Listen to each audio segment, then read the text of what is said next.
So this week we're going fruity. I don't think I've mentioned this one before. I have osmanthus and I have peach, but apricot, I quite like real apricots, although to be able to buy ripe ones is some sort of a massive treat now in post-Brexit derelict Mad Max Britain, where you can't get anything, where grass is a luxury. But yeah, anyway, apricots, I can see why I personally confuse them with peach, because they're obviously a stone fruit, but an apricot has a fresher, less sweet feel, and the texture of the fruit is obviously very different.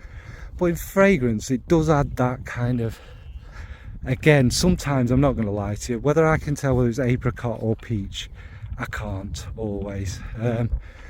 Peach tends to be over sweetened, doesn't it? And that's how you can tell really the difference. I don't know what they're called, maybe they use the same accords or something, and they both probably have some sort of osmanthus. Anyway, I'm speculating here, and this is very waffly, so we'll get into the fragrances. So first up is the indie, and that's Fruity from Olfactive O.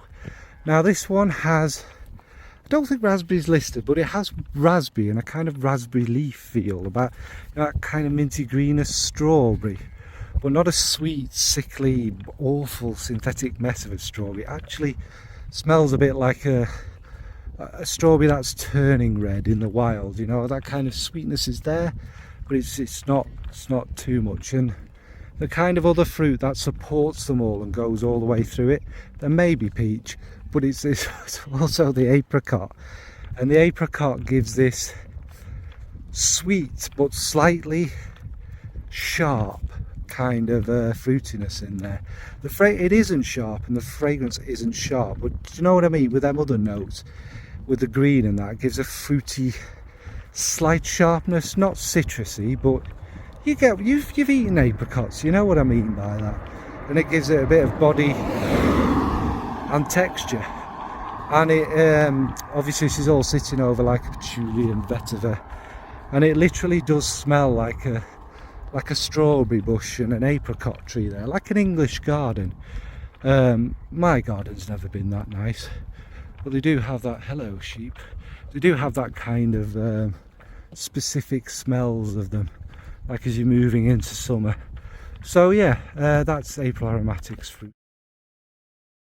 Next is another one I mentioned an awful lot because there's a lot going on in this fragrance.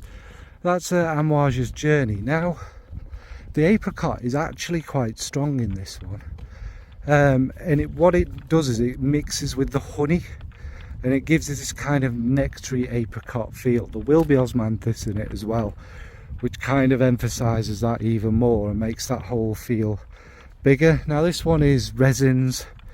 I think there's going to be incense, isn't there?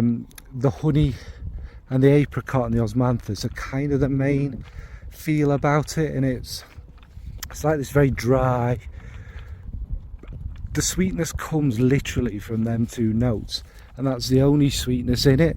There are florals in it, but they're not really a front player. They're more there to give the fragrance its feel. It does change and dally round, but you get the apricot particularly on its own straight away, and then it syncs with that honey.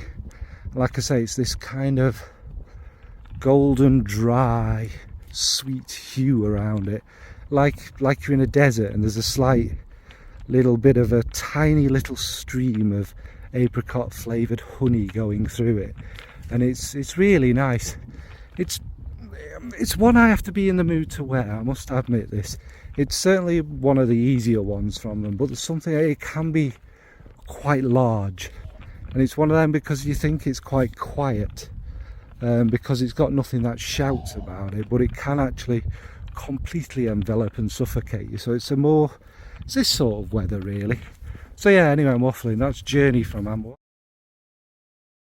Now, one of the most famous fragrances with apricot in is from Mugler, and that's Angel.